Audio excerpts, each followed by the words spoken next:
Okay, I am making this video for people who were not in class today because we did a class and partner quiz. So, first, on number 1, what you'll need to do is graph these points, okay?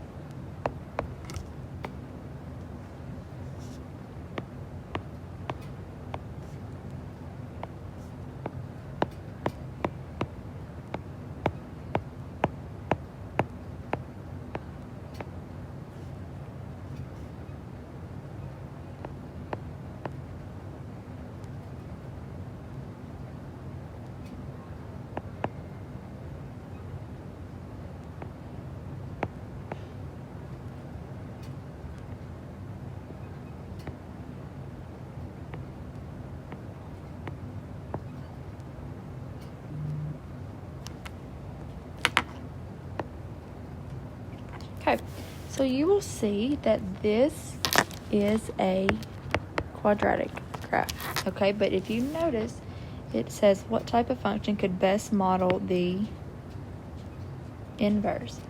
So what I want you to do is tell me the inverse of this equation.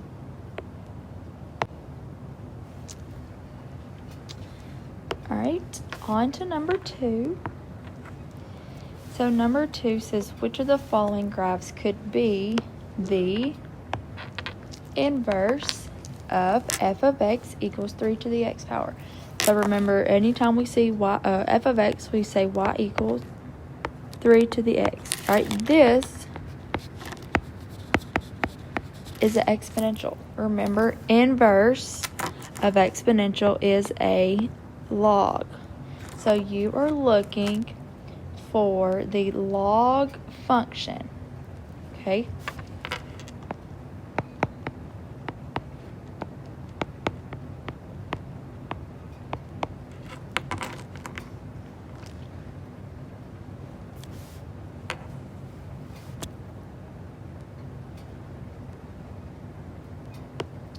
All right, number 3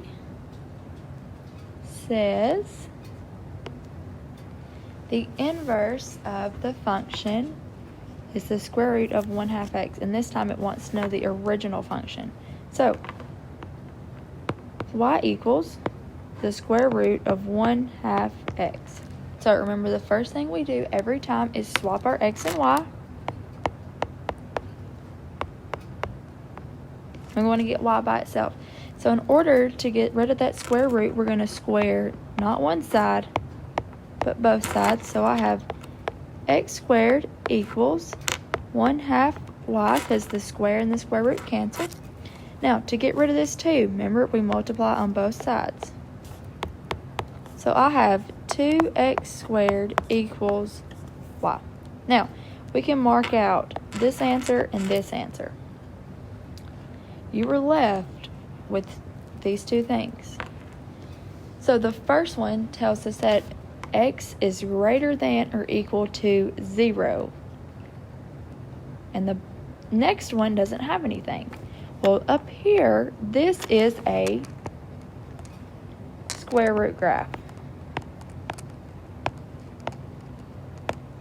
If you graph this right here and your y equals, you get something that's going to look like this. Remember, it looks like an eyebrow.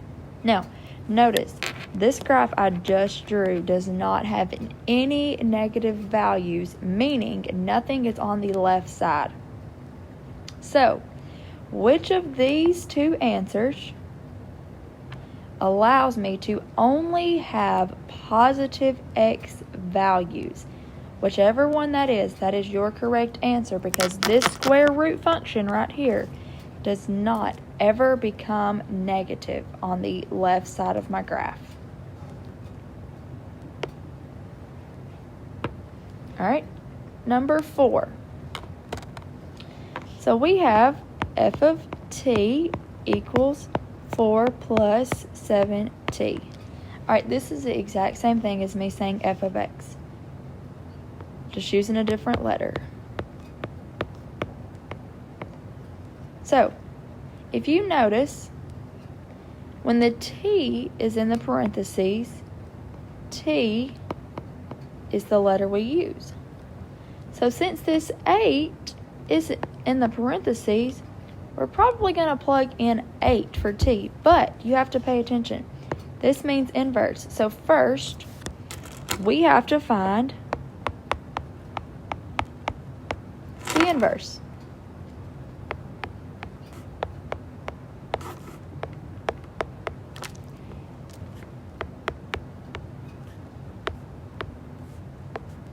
Oh, I messed up.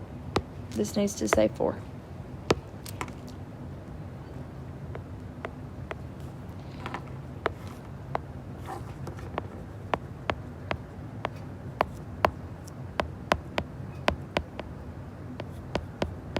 Alright, this is my inverse.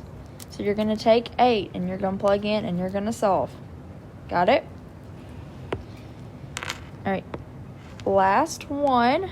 So, in class, we actually messed up and we did not read carefully. So, right here, you've got to read very, very carefully. It says, the y values in the table are called triangular numbers because those numbers of objects can be shaped in a form of triangle. Hence, the pennies in a triangle. What type of function would model the relationship if the number of rows in the triangle X is dependent on the number of pennies Y? So last week we talked about X being independent values and Y being dependent values. Well, right here it tells us that X is now dependent. So in order for X to become dependent, that means these swap. In other words, find the inverse. So, what you're doing right here is you are graphing these points. Okay? You're graphing these points. Whatever graph you get, you are going to select the inverse. Okay? You're going to select the inverse.